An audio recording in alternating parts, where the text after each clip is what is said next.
Bonjour, Gmara de Ta'anit, on est au chapitre 4 à la page 29b. On reprend juste la fin de la page 29a pour bien démarrer tout le passage de la page 29b, parce que c'est ce qu'il y a de mieux à faire. Alors on y va. Alors, la Mishnah disait, si vous vous rappelez, et de toute façon on le répète, donc Mishenichnas Av Memaratim Besimcha, etc. Lorsque il est écrit là-bas, commence Av, on réduit la joie, etc. Alors on réduit la joie, pourquoi? Parce qu'on venait d'expliquer que durant le mois de Av, on avait eu tout un tas de catastrophes liées au 9 Av, avec la destruction du temple en prime. Alors, donc on commence comme ça. Et donc nous dit notre Mishnah, nous avait répondu la Mishnah à tout le passage qu'on avait cité sur toute la liste, les listes des catastrophes. Donc le mois de Av, on réduit la joie. Amar Rav Yehuda Bere de Rav Shmuel Bar Shilat Mishme de Rav Amar, alors Rav Yehuda, le fils de Rav Shmuel Bar Shilat, a dit au nom de Rav Keshem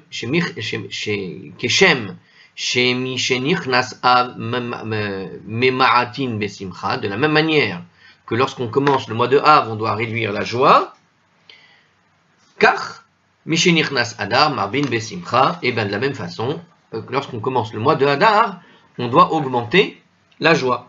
Alors, il nous précise deux commentaires là-dessus.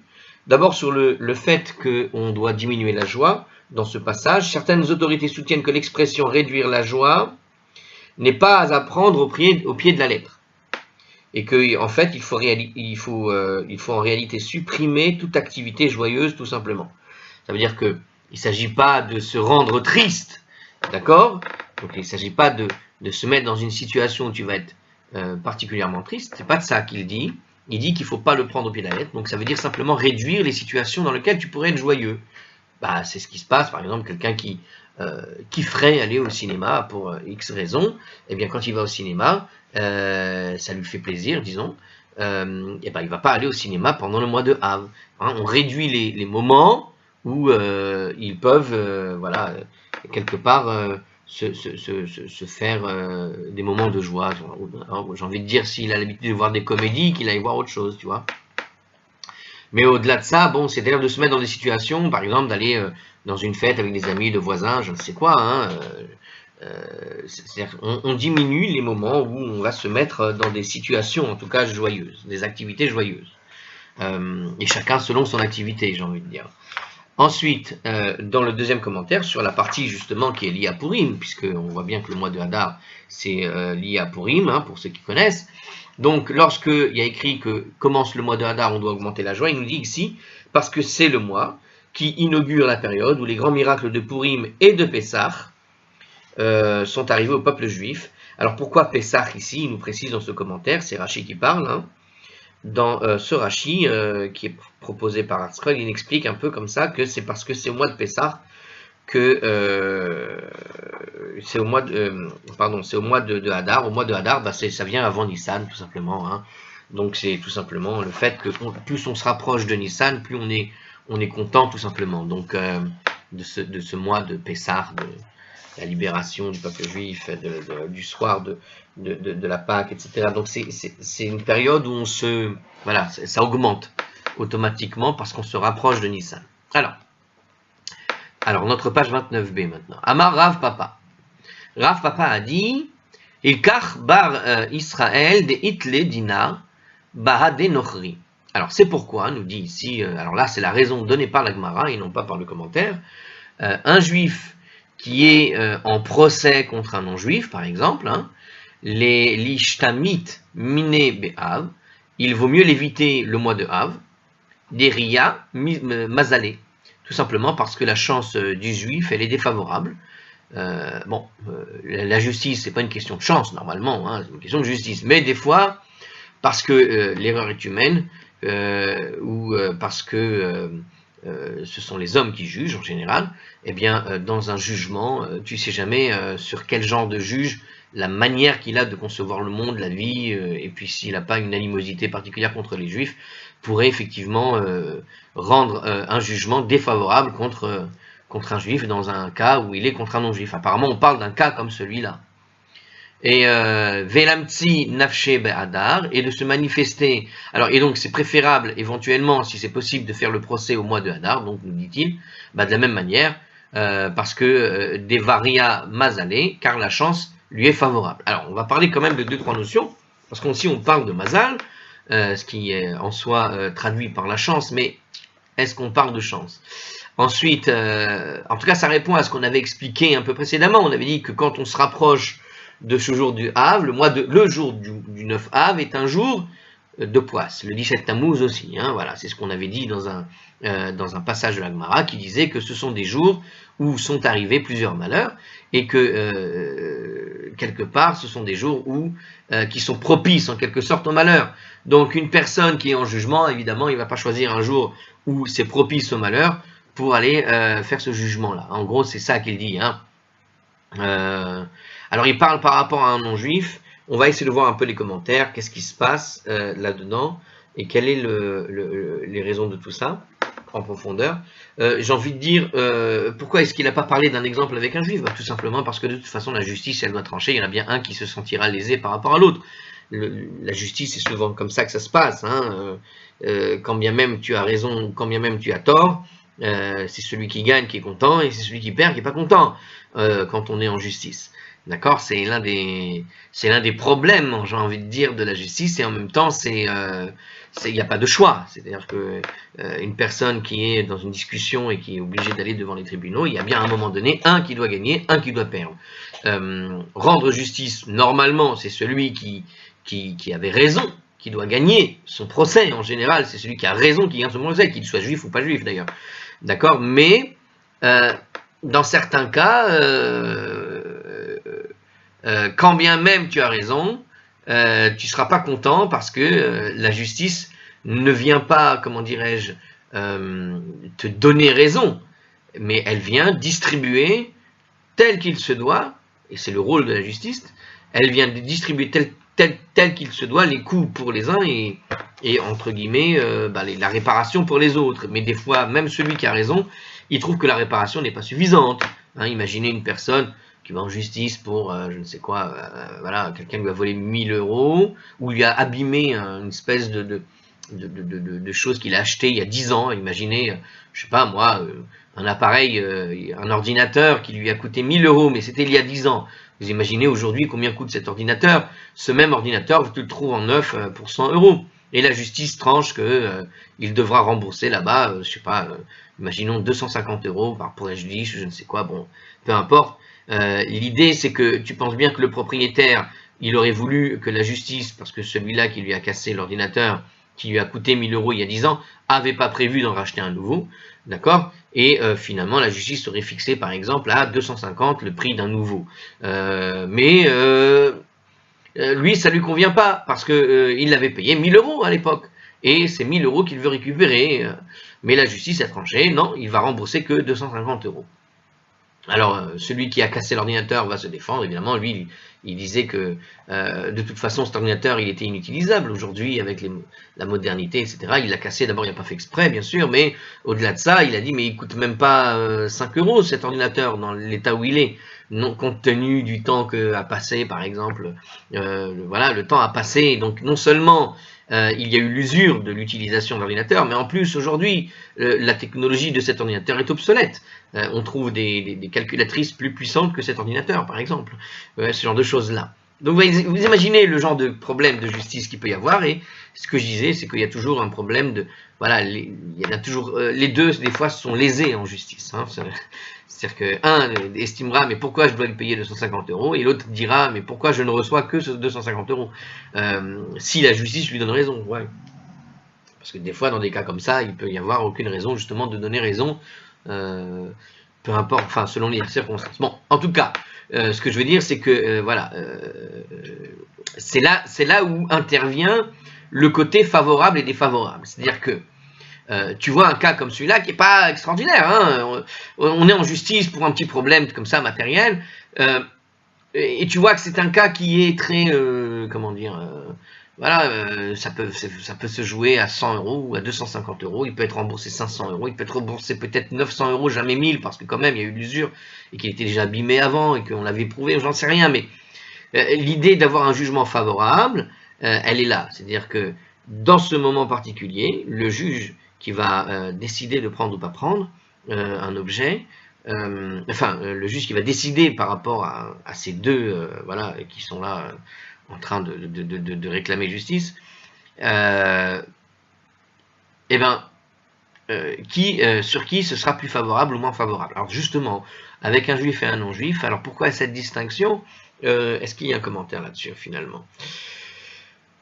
Alors, pour le juif et non-juif, vous savez, on peut expliquer ça par rapport à la règle simple qui dit, voilà, il y a une loi juive et puis il y a la loi des non-juifs. Dans la loi des non-juifs, des fois, il y a des règles du judaïsme qui sont théoriquement pas les mêmes que celles des non-juifs. Donc vous avez des règles non-juives et des règles juives.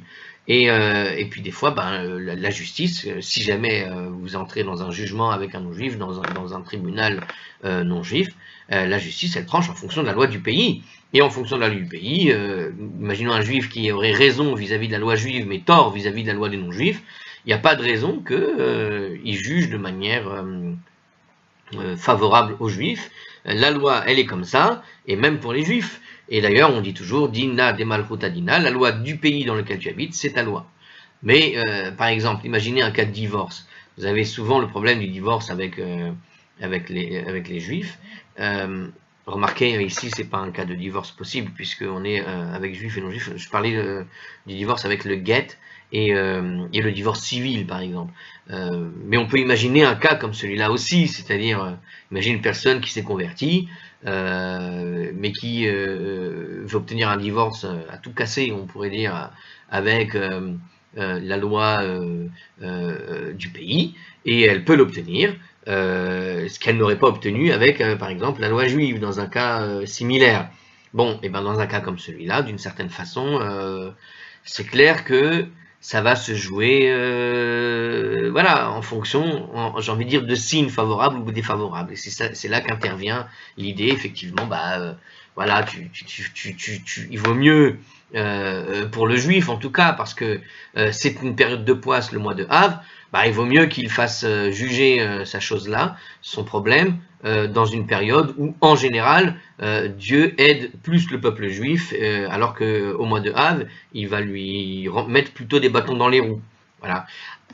Entre deux juifs, il n'y a pas de question en réalité, puisque voilà, si c'est le mois de Av, les deux seront lésés. Si c'est le mois de Hadar, ils trouveront peut-être une solution qui conviendra aux deux. Vous voyez ce que je veux dire? Le côté favorable, c'est-à-dire on est égaux devant la chance en quelque sorte. Hein, si on appelle ça le mazal, justement, l'idée de la chance comme elle est présentée par la traduction, on a la même chance. Les chances sont équivalentes quant à deux juifs. Donc la malchance est équivalente pour deux juifs. Donc la justice se fera comme elle doit se faire finalement. Ça ne change pas. Là où ça changera, c'est peut-être au niveau du mois de Av, entre un juif et un non-juif. Parce que la chance particulièrement négative, elle est pendant le mois de Av pour le juif. Donc ce sera plutôt favorable pour le non-juif.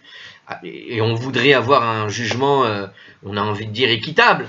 Et parfois même favorable avec un petit coup de chance supplémentaire. Et du coup, il vaut mieux le faire au mois de Hadar. Pour le juif en tout cas, celui qui comprend ça, voilà, il vaut mieux qu'il ait ces choses-là qui lui arrivent, s'il est en bise-bise avec un non-juif, que ce soit jugé dans des moments qui lui sont plutôt favorables, d'accord? Ou en tout cas, pas dans le moment le plus défavorable pour le peuple juif, qui est le mois de Av, tu vois? Parce que même s'il a raison, il risque d'avoir tort quand même, à cause de la défavorabilité de la chose. Après, comme j'ai dit tout à l'heure, si la justice elle est comme elle est tranchée, elle est tranchée. Hein. S'il est coupable, il est coupable. Hein. Il y a ça, et par contre, il n'y a pas de... ça changera rien le mois de Av. Hein. Juste, on allègera, comme d'ailleurs c'est le rôle de l'avocat, de chercher en tout cas les meilleurs moyens, on va dire la punition, mais la moins sévère. Quoi. Bref. Alors, en commentaire, il nous disait comme ça... La Gemara enseigne dans Shabbat 156a que les juifs ne sont pas totalement assujettis aux influences astrologiques.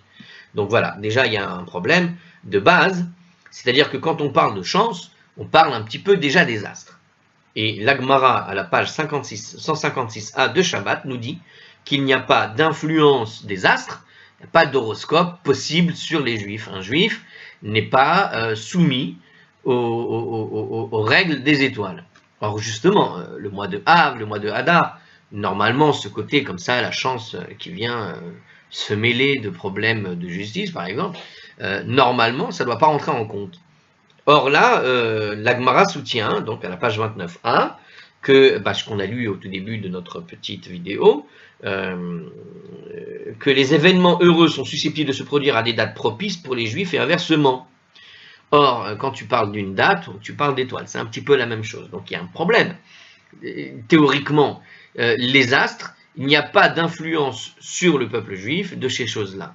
Or, on a vu à un moment donné, effectivement, qu'il semble qu'il y ait cette influence. Alors, comment c'est possible? Pourquoi? Et inversement, il n'est pas rare que des événements défavorables surviennent à des dates qui marquent le malheur des Juifs. Donc, on a vu souvent des choses extraordinaires arriver dans les dates favorables pour le peuple juif et des choses extraordinaires mais négatives arriver pour des dates défavorables au peuple juif. Et pourtant, la Gemara, comme on le dit, à la page 156a de Shabbat, dit là-bas, selon Rashi, que les Juifs ne sont pas assujettis à des influences des astres. Donc, comment expliquer ça et ça? Alors, aussi, convient-il de ne pas se fier à ses prières et à ses mérites au point de décliner les avantages d'une date de bon augure, ni au point d'ignorer les legs d'un passé tragique, nous dit le Maharsha. En fait, quand bien même, en gros c'est ça la leçon ici, c'est vrai qu'on ne dépend pas des astres, mais malheureusement l'observation des faits, on a vu qu'effectivement, et c'est ça ce que veut nous dire finalement la Gemara, et c'est ça le sujet de ce commentaire, et le Maharsha dans la conclusion de ce passage de commentaire, c'est-à-dire que quand bien même on ne dépend pas des astres, c'est la notion de Ségoula qu'il est en train un petit peu de décrire. Il n'a pas dit le mot Ségoula, mais il est en train de décrire cette notion de Ségoula. C'est-à-dire que quand tu as observé qu'une personne, que le peuple juif a une période qui est plutôt de poisse dans le mois de Av, ne viens pas chercher des crosses, ne viens pas te mettre dans une situation de danger pendant le mois de Av, en quelque sorte. Parce que c'est pas un mois, c'est un mois où on a observé à plusieurs récurrences qu'il y a des problèmes. Donc, ne te mets pas dans une situation problématique parce que tu vois bien que c'est un mois où les problèmes ne se résolvent pas facilement. Et puis, inversement, pareil, donc le mois de Hadar, c'est un mois où quand il y a des problèmes, ils se résolvent plus facilement. Donc, s'il doit chercher à jouer avec la chance ici ou là, vaut mieux aller tenter sa chance pendant le mois de Hadar que pendant le mois de Av, par exemple. Parce que ce sont des jours plus propices, on l'a vu, par l'expérience. Voilà, c'est ce que veut nous dire ici, finalement, le Maharsha, une sorte de précaution. Voilà, par précaution, ça ne veut pas dire, c'est pas une règle, c'est pas une loi, fais pas ci, fais pas ça, c'est pas ce qu'il dit ici, c'est plus, on a pris cette habitude-là de par l'observation de ce qui se passe. Voilà, tout simplement. Donc on n'est pas en train ici d'établir une loi, hein, c'est ça qu'il veut dire. Alors, quand il parle de la chance, justement, il a expliqué à propos de Rosh Hashanah, de Shabbat 56a, qu'on n'a pas d'influence des astres. Quand on parle de chance en général dans la Torah, on ne parle pas en réalité d'une espèce de je ne sais quoi qui s'appellerait la chance. Ça n'existe pas, il n'y a pas de divinité qui s'appelle la chance, il n'y a pas d'ange qui s'appelle la chance, d'accord? Mais il nous dit une sorte, alors il décrit comme ça, comme l'ascendant, il décrit en traduction, quand on parle de Mazal, on décrit en fait l'ascendant que les astres exercent sur lui est néfaste. Ça veut dire que il semblerait que les astres exercent quelque chose sur l'être humain. Et je le répète, malgré ce que dit ce commentaire, je le répète, on n'est pas sous l'influence des astres. Mais il y a une apparence que les astres ont une influence, et c'est ce que veut un peu nous expliquer le Maharsha tout à l'heure. C'est-à-dire qu'il y a cette apparence. Ne viens pas chercher en quelque sorte à te mettre en situation de danger, ou de problème, quand il y a une apparence que les astres sont sont néfastes pour toi. C'est pas un bon signe, tout simplement. Mais je continue d'insister à dire parce que les astres ne sont pas influents. Voilà, on avait vu, pour être franc, on avait déjà vu la notion de Atif Tarpel à Satan dans quelques pages précédentes, il y a une dizaine de pages, si vous vous rappelez, et on avait vu quoi? On avait vu que dans une situation de danger, hein, vous vous rappelez l'histoire de je ne sais plus quel rabbi qui passait sous un mur, qui penchait et qui risquait de tomber. Et il disait, c'est pas une bonne chose de passer sous un mur qui risque de tomber, même si toi tu as des mérites et que le mur ne risque pas de tomber. Et là, on n'est pas le mois de Av ou le mois de Hadar, c'est pas de ça qu'on discutait, mais on discutait de ce moment, d'accord, où il y a un danger et quelque part on passe et on se met en danger dans une situation où il y a un danger. Et là, vous nous avez expliqué la Gemara que c'est à ce moment où il y a une situation dangereuse que le Satan agit. Et qu'est-ce qu'il agit, qu'est-ce qu'il fait? Il vient rappeler en quelque sorte les fautes de la personne à ce moment-là. C'est-à-dire que dans un moment propice à achever en quelque sorte son adversaire, le Satan, d'une certaine manière, vient insister sur les fautes. Et les situations de danger sont des situations où le Satan ouvre sa bouche. Et on dit, Al Kiftarpe la Satan, n'ouvre pas la bouche du Satan. Ne donne pas prétexte au Satan de parler à Dieu et de lui rappeler à Dieu les fautes que tu as commises. Parce que si Dieu décide, à ce moment précis, de te punir, tu peux avoir au départ, dans l'intention de Dieu, un petit caillou sur la tête, mais tu reçois le mur et tu meurs. C'est un petit peu l'idée. Alors c'est un petit peu ce qu'il décrit ici finalement. C'est-à-dire que c'est pas tant les astres qui ont un rôle néfaste sur le peuple juif, mais puisqu'on est dans une période en quelque sorte où le peuple juif est accusé par le Satan, parce que le temple a été détruit à cause des situations qui se sont déroulées à l'époque du temple, d'accord, hein, des situations bien précises décrites ailleurs comme étant la haine gratuite par exemple, eh bien c'est à ce moment-là que le Satan, c'est-à-dire à ce temps précis que le Satan te met finalement, tu es dans une situation de danger comme celui qui passait sous le mur. C'est à ce moment-là qu'il intervient en quelque sorte. C'est-à-dire que même si tu ne veux pas passer sous le mur, le fait que tu sois, comment dirais-je, dans cette période-là, tu es un petit peu dans la même situation que tu passes sous le mur. Et malgré tes mérites, le Satan peut ouvrir sa bouche pour rappeler tes méfaits. Et c'est là qu'il faut agir d'une manière où ne pas se mettre en danger. Voilà, c'est pas le moment d'ouvrir le Satan ici. Et c'est un petit peu ça. Alors, ici, sinon, le deuxième décoration, quand on dit que la chance est favorable, c'est-à-dire l'ascendant que les astres exercent, lui est faste. Bon, mais encore une fois, le côté des astres, c'est peut-être pas l'idée des astres qu'il veut spécifier ici. On est plus dans ce que je vous ai décrit, je pense. Puisqu'on a bien vu que dans Shabbat, l'influence des astres ne touche pas le peuple juif. Alors, on continue. La suite. Alors, la Gemara profite pour citer un autre enseignement de Rav Yehuda, du coup, puisque, en tout cas de ce Rav Yehuda, le fils de Rav Shemuel Bar Shilat. Donc, il donne un autre enseignement, donc ça n'a pas vraiment de rapport, on y va. La tête lachem acharit vetikva, pour vous accorder un avenir et un espoir. Amar Rav Yehuda berer derab. En fait, alors il a donné comme ça un texte, mais en fait, ce texte, c'est en réalité un texte qui est sorti de Jérémie 29, chapitre 29, verset 11. Ça fait référence à l'exil de Babylone.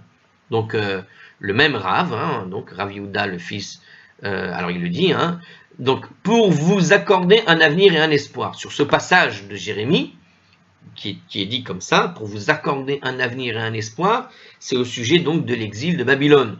Amar Rav Yehuda bere de Rav, Shemuel bar Shilat misheme de Rav, donc le même qui parle au nom de Rav, Rav Yehuda, le fils de Rav Shemuel bar Shilat, qui a dit au nom de Rav, explique le verset, il dit « Elu dekalim, uchle pishtan » ce sont en fait les paniers et les vêtements de lin.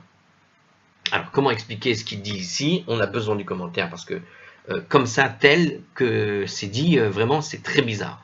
Alors, pour vous accorder un navire et un espoir, ce sont les paniers et les vêtements de lin. Alors, regardez, les paniers et les vêtements de lin, on peut le comprendre comme ça. J'ai pas lu, mais presque. On peut imaginer effectivement, puisqu'il parle de l'avenir du peuple juif, on a dit, ça fait référence à l'exil en Babylonie, mais le texte parle donc pour accorder un avenir. Qu'est-ce qui s'est passé au moment de la guerre avec les Babyloniens? Les Babyloniens ont tout détruit. Israël rentre dans une période finalement désertique. Quelque part, c'est pour accorder les palmiers et les vêtements de lin qu'ils sont allés donc en Babylonie, justement. Quelle différence avec l'Égypte de Jacob, avec l'histoire de Joseph. Vous vous rappelez de l'histoire de Joseph, qui est allé en Égypte, avec toute l'histoire que ça avait provoqué.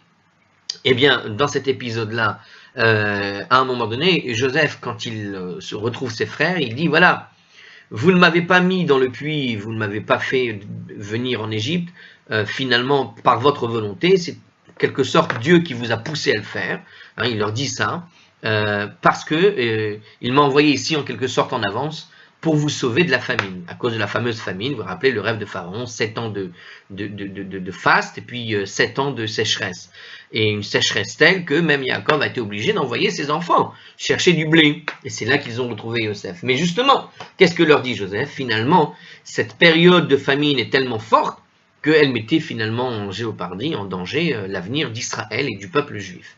Eh bien, quelque part, Yosef a été envoyé en quelque sorte en éclaireur pour devenir là-bas le premier ministre de l'Égypte et s'occuper de cette situation pour sauver le peuple juif.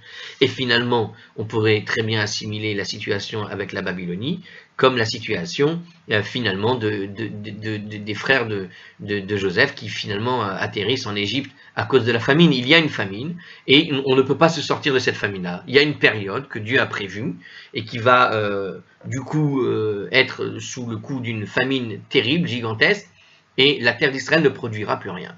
Un petit peu comme les 1000 dernières années, quand les Juifs n'étaient pas là, durant toute cette période-là, après les Romains, il y a eu une période du Moyen-Âge jusqu'à presque récemment où la terre d'Israël ne produisait plus rien. D'accord, hein, les Arabes de Palestine, ils se fournissaient ailleurs. Il n'y avait pas moyen d'habiter en population nombreuse dans ces régions parce que la terre d'Israël, on n'arrivait pas à la cultiver. Et tout était désertique, il n'y avait pas d'arbres, il n'y avait rien. Hein. Si vous voyez les photos d'il y a 150 ans, ou d'il y a 100 ans plutôt, c'est un peu trop tard, 150 ans, on voit des gravures en tout cas.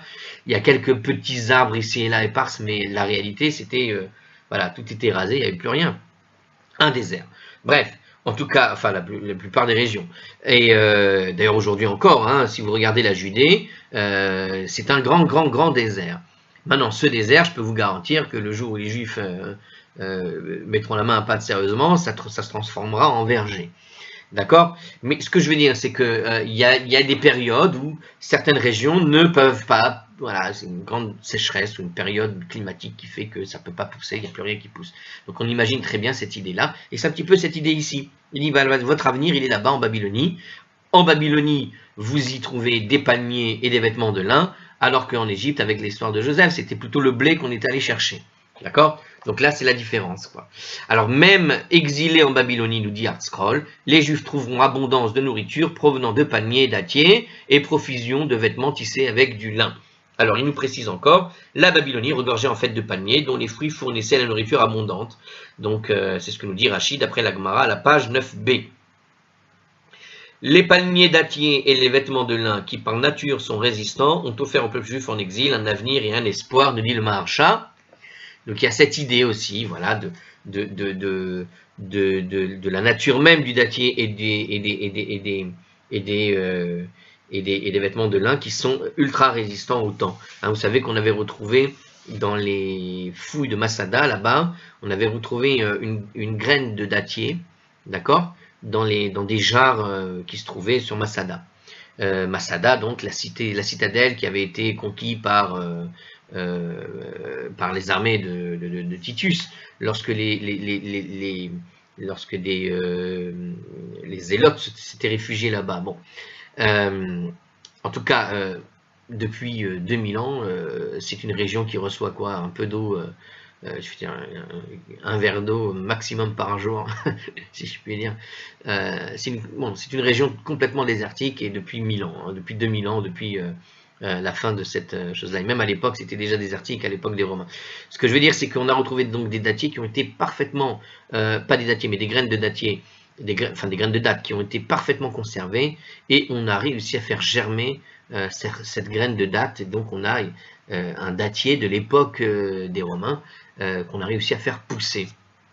Donc il y a cette idée du dattier qui est effectivement ultra résistant, comme une sorte de prolongement à 2000 ans facile pour traverser les âges, quoi. Donc il y a un petit peu cette métaphore qui nous est donnée ici par le Maharsha a priori. Voilà, c'est l'idée de la résistance. Alors on continue. La Gemara nous cite un troisième enseignement de Rav Yehuda, donc le même. Hein. Alors un autre passage de Torah nous est donné. Vayomer re'ereach beni keriach sadeh asher barechu adoshem. C'est le passage que je reconnais ainsi a priori le fameux passage où vous savez, quand Yaakov est arrivé déguisé en Esav, il s'était déguisé sous l'impulsion de sa mère, il s'était déguisé avec Rebecca qui lui a donné l'habit de Esav et qui lui a et Yaakov était inquiet parce qu'il disait que Esav était quelqu'un de très poilu et lui malheureusement il a pas vraiment de poils, etc.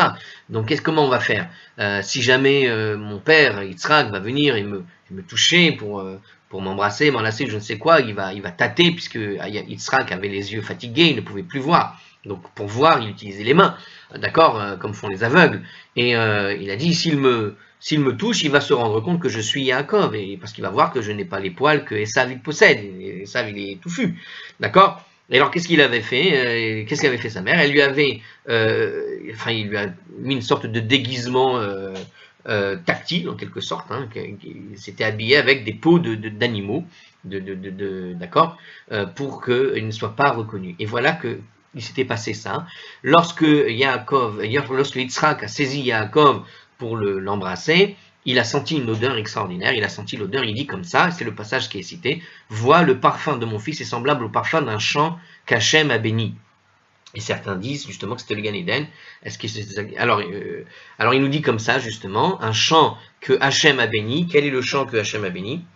Alors voilà, bon, il vous donne la référence ici, c'est le chapitre 27, verset 27, avec le début du verset. Alors Jacob s'approcha de Yitzhak, il l'embrassa et il huma le parfum de ses habits et le bénit. Il s'agit de l'épisode donc des bénédictions qui sont destinées à Isaac et que Jacob a reçu en se présentant à son père Isaac sous l'apparence de son frère aîné. Alors, il nous dit ici, Amar Rav Yehuda Berede Rav Shmuel Bar Shilat Mishemede Rav. Alors, qu'est-ce que nous dit justement Rav Yehuda, le fils de Rav Shmuel Bar Shilat au nom de Rav?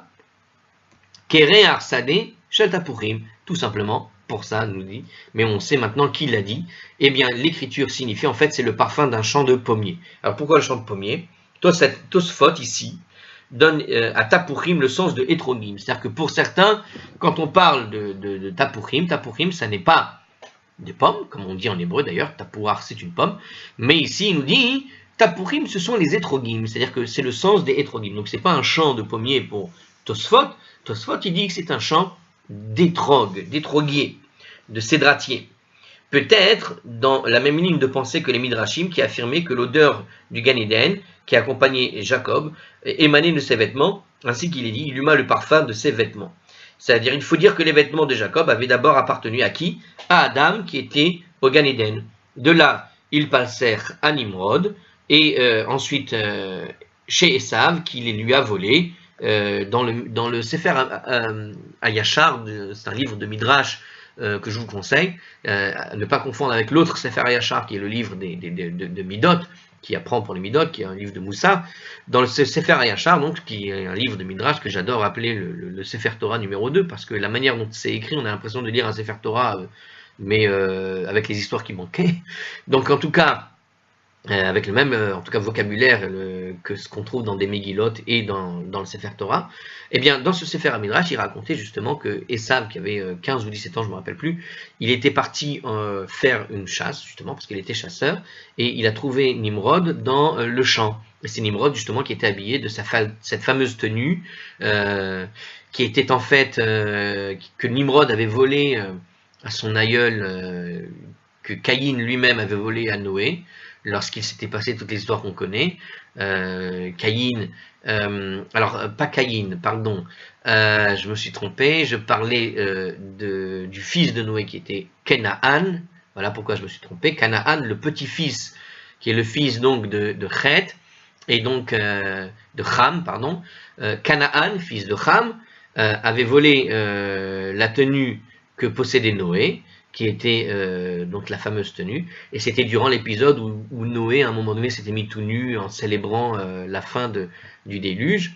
Quand ils sont sortis du bateau, il s'était enivré au point de se mettre tout nu dans la tente. Et Canaan est arrivé, et il l'a vu tout nu. Dans le texte, on a attribué la faute en quelque sorte à Ham, qui est le père de Canaan, mais c'est Canaan en fait qui avait fait cette chose-là. Et dans les Midrashim, en tout cas, on t'explique comme ça. Et en fait, la tenue, elle est passée de là. C'est-à-dire que Noé avait hérité de la tenue de Adam, Arishon, qui donc l'avait obtenu de Dieu lui-même, en quelque sorte. C'est la fameuse tenue qu'il avait fabriquée justement dans le Gan Eden. Et donc Noé a hérité de cette tenue qui a été volée ensuite par Canaan. Canaan s'était fait voler par Nimrod, qui était devenu le grand de la génération. Et Nimrod, au moment où il s'est fait assassiner par Esav, il avait récupéré cette fameuse tenue, justement, cette fameuse tunique. Donc Jacob s'est présenté en fait à son père sous l'identité de son frère aîné. Il portait ce vêtement, et ce vêtement avait donc l'odeur de là où il a été fabriqué, c'est-à-dire l'odeur du Gan Eden.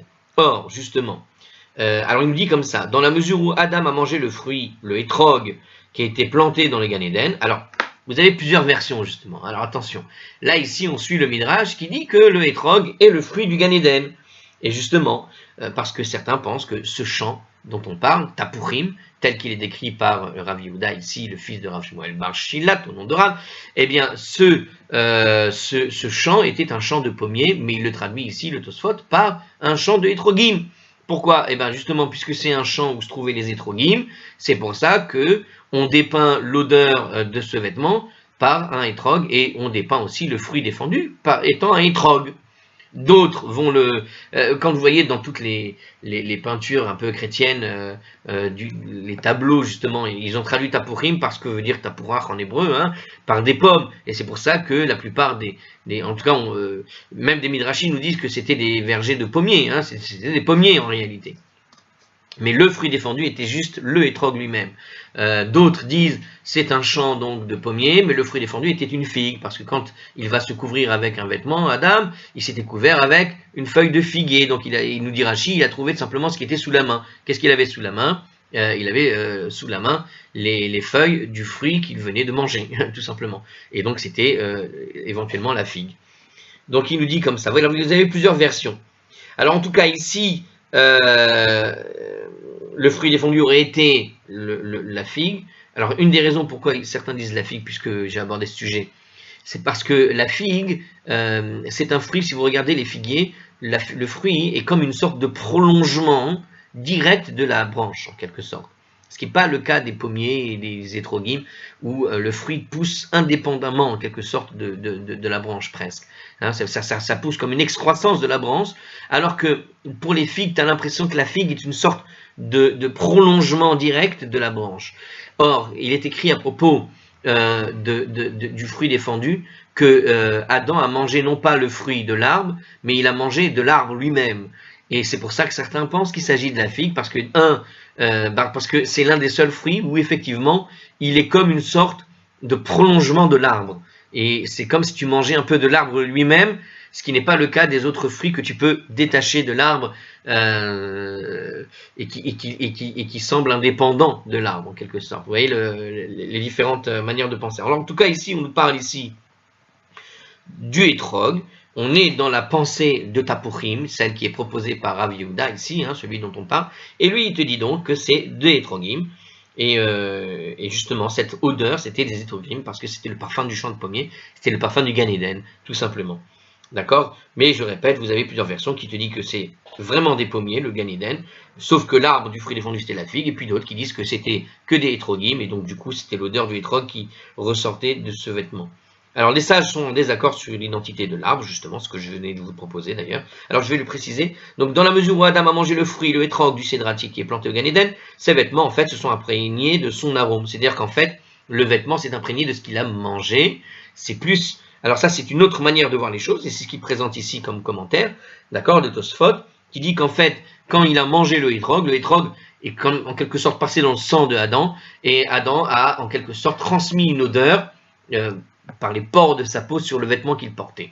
D'accord? En tout cas, son corps a senté le hétroguier, en quelque sorte, le cédratier. Et du coup, le cédra, et ça s'est transmis au vêtement. Donc le vêtement s'est imprégné de l'odeur. Depuis qu'il a goûté, en tout cas, le fruit défendu, parce que sinon on sait qu'ils étaient nus quand il a mangé le fruit, mais c'est après que ça s'est passé qu'ils se sont habillés. Alors on continue. Il dit ici, Rabbi Abba pense dans Bereshit Rabbah. Donc, comme je disais, les sages sont en désaccord sur l'identité de l'arbre.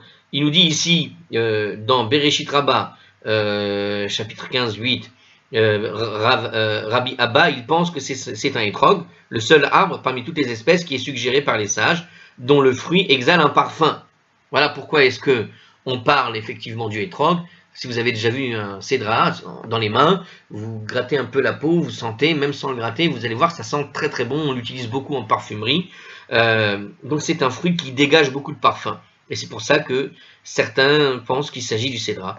Et c'était ce parfum exquis que des siècles plus tard, Yitzhak allait sentir, nous dit le Maharsha. Donc moi je vous ai proposé les autres versions, mais sachez que certains pensent que c'est de ça qu'il s'agit. Voilà, le cédra. Alors on continue, la Mishnah disait, et on revient sur la Mishnah. Alors, la semaine, alors justement, on continue dans les précautions que nous donnait la Mishnah sur Tisha B'Av, et la semaine de Tisha B'Av, et la période autour de Tisha B'Av. Alors qu'est-ce qu'il dit ici? Shabbat Shechal Tisha B'Av liod betocha asurin et saper ul chabes. La semaine où va tomber Tisha B'Av, il est interdit de se couper les cheveux et de laver, entre parenthèses, le linge, puisque c'est pas écrit dans le texte, mais en tout cas le linge, c'est de ça qu'on parle. Bon, certains vont parler du corps, certains vont parler du linge. Alors, la Gemara se penche sur cette dernière interdiction. Alors, justement, est-ce qu'on parle des vêtements ou du linge, je ne sais quoi, ou quoi? Et alors on y va, il parle ici des vêtements maintenant. Amar Rav Nachman a dit, Lo shanuela lechabes velilbosh. Ils n'ont enseigné l'interdiction que pour laver les vêtements et les porter. Alors, qu'est-ce qu'il veut dire? Cela n'a été enseigné, d'accord, ce n'est interdit que lié à la lessive, donc du vêtement, et de les porter avant ou à Tisha B'Av même. C'est-à-dire on n'a pas le droit de porter avant Tisha B'Av le vêtement. Donc c'est pour ça, il précise en fait, quand on parle de la semaine de Tisha B'Av, qu'est-ce que ça veut dire? Ça veut dire tout simplement l'interdiction de porter des vêtements propres la semaine de Tisha B'Av, avant Tisha B'Av. Ou bien pendant Tisha B'Av, nous dit Rav Nachman. Avalechabes velaniach mutar. Mais laver les vêtements et les mettre de côté, c'est pas interdit. Donc on peut faire la lessive, d'accord? C'est-à-dire que l'interdiction de la lessive, c'est en fait une interdiction si tu laves pour les porter tout de suite, d'accord? Tu vas à la laverie, tu fais ta lessive et tu les mets à sécher immédiatement, ou tu as un séchoir à la maison, et puis tu laves et tu peux reporter ton vêtement tout de suite, voilà, si tu as envie. Alors il nous dit, ça, laver les vêtements et les mettre de côté, il nous dit, a priori, c'est pas interdit, c'est permis. Ça, c'est Rav Nachman. Donc, Rav Shechet Amar, et Rav Shechet, lui, il dit, Afilou lechabes ou laniyach asur. Qu'en réalité, même laver les vêtements et les mettre de côté, jusqu'après Tisha B'Av, quand bien même tu vas les laver pour les mettre plus tard de côté et les ranger, c'est interdit. Car faire la lessive, nous dit ici Rashi, écoutez ce que dit Rashi, faire la lessive, c'est paraître se détourner du deuil relatif à la destruction du temple, c'est-à-dire le fait que tu t'occupes en quelque sorte à faire la lessive, si quelque part tu veux te détourner du deuil de la destruction du temple, nous dit Rashi. Amar Rav Shechet Teda. Alors Rav Shechet, lui il dit, alors il précise plutôt, Rav Shechet dit, il précise, sache, donc pourquoi c'est interdit, des vatélé katsre des véraves, car les lavandières de la maison de Rav sachent la chose en fait, d'où est-ce qu'il sait que c'est interdit, par les lavandières de la maison de Rav. Donc il parle des lavandières de la maison de Rav. Qu'est-ce que c'est qu'une lavandière? Alors petite explication, la Gemara désigne les lavandières par le thème katsre. Pourquoi katsre? Katsere. Katsre en hébreu, katsar veut dire court. Katsre, ça veut dire raccourcir en quelque sorte. Et ici, c'est le sens de rétrécir. Mekatsrin. Donc, pourquoi? Parce qu'en fait, quand tu fais des lavages, comme dans tous ceux qui ont eu l'expérience, quand tu laves la laine, à l'époque, ils avaient surtout des vêtements de laine, et bien, qu'est-ce qui se passe? Et de lin. Qu'est-ce qui se passe quand tu laves la laine? Ça rétrécit. Et il parle de la lavandière au sens de l'endroit où tu faisais finalement ta lessive, en quelque sorte, et qui faisait rétrécir. Donc il y a une sorte d'allusion à l'idée de rétrécir le linge. Donc on parle en fait de lavage. Parce qu'elle piétine dans l'eau du lavage. Lorsque les vêtements de laine, quand elle les piétine dans l'eau, alors les lavandières, je crois que c'était une sorte de machine, je suis vraiment navré, mais une lavandière, ça désigne en fait une dame qui mettait la lavande en quelque sorte sur les vêtements, d'accord? Et elle disait comme ça, elle faisait rétrécir la laine, les vêtements de laine lorsqu'elle les piétinait dans l'eau, c'est-à-dire que la lavandière, c'est la dame qui faisait le ménage en quelque sorte, qui faisait la lessive. Et pour faire la lessive, bon, vous voyez la vieille méthode de l'ancienne, il n'y avait pas de machine évidemment. Donc on piétinait pour les, comment on appelle ça, pour les essorer, pour les faire gonfler d'eau, etc. Sinon c'était trop fatigant de le faire à la main tout le temps. D'accord? Donc il parle donc de piétiner les vêtements, et bon, ils utilisaient probablement de lavande. Alors par contre, explication, katsres serait un mot d'origine arabe qui désignait la lavandière, nous dit Rashi. C'est-à-dire qu'apparemment, en arabe, on dirait la katsri, c'est celle qui fait la lessive. Et ça désigne ce qu'on a décrit en français, la lavandière. Moi je pensais à la lavande, on dirait qu'il n'y a pas de lavande du tout utilisée ici dans l'explication. C'est juste la traduction qui m'a fait penser à la lavande, mais en fait c'est une mauvaise traduction. Les rétrécisseuses, qui veut dire en réalité celles qui font la lessive, tout simplement. Et donc il dit, les femmes qui faisaient la lessive, dans la maison de Rav, ne faisaient pas la lessive, tout simplement. Les personnes qui étaient chargées de la lessive ne faisaient pas la lessive, hein, chez qui il donnait la lessive pour les faire, eh bien ne faisaient pas la lessive pour la maison de Rav, ce qui voulait dire qu'ils ne faisaient pas de lessive durant cette période-là, et c'est comme ça que lui, il disait, voilà, celui qui pense que c'est autorisé de faire la lessive pour le mettre de côté, sache que dans la maison de Rav, qui est donc la référence de l'époque, eh bien, il ne faisait pas la lessive. Donc voilà, on ne voyait pas les dames qui travaillaient à la lessive durant cette période-là. C'est une période où elles n'étaient pas engagées à le faire. Donc c'est comme ça qu'il en déduit l'interdiction. Alors l'Agmara conteste l'opinion de Rav Nachman. Alors c'est-à-dire, pour lui Rav Nachman, hein, je répète, on peut quand même faire la lessive pour les mettre de côté. Ça, ce serait permis. Alors, autre contestation en quelque sorte de Rav Nachman, puisque Rav Shechet semble le contredire déjà. Alors on y va. Mativ Rav Hamnuna. Rav Hamnuna objecte en se fondant sur la Mishnah lui-même. Alors, je vais refaire tout ça dans une autre vidéo. Je vous laisse ici sur... voilà, on a fait au moins 40 minutes. Là, c'est pour pas... On n'a pas dit grand chose, mais on a dit beaucoup de choses. Je vous dis à la prochaine pour la suite.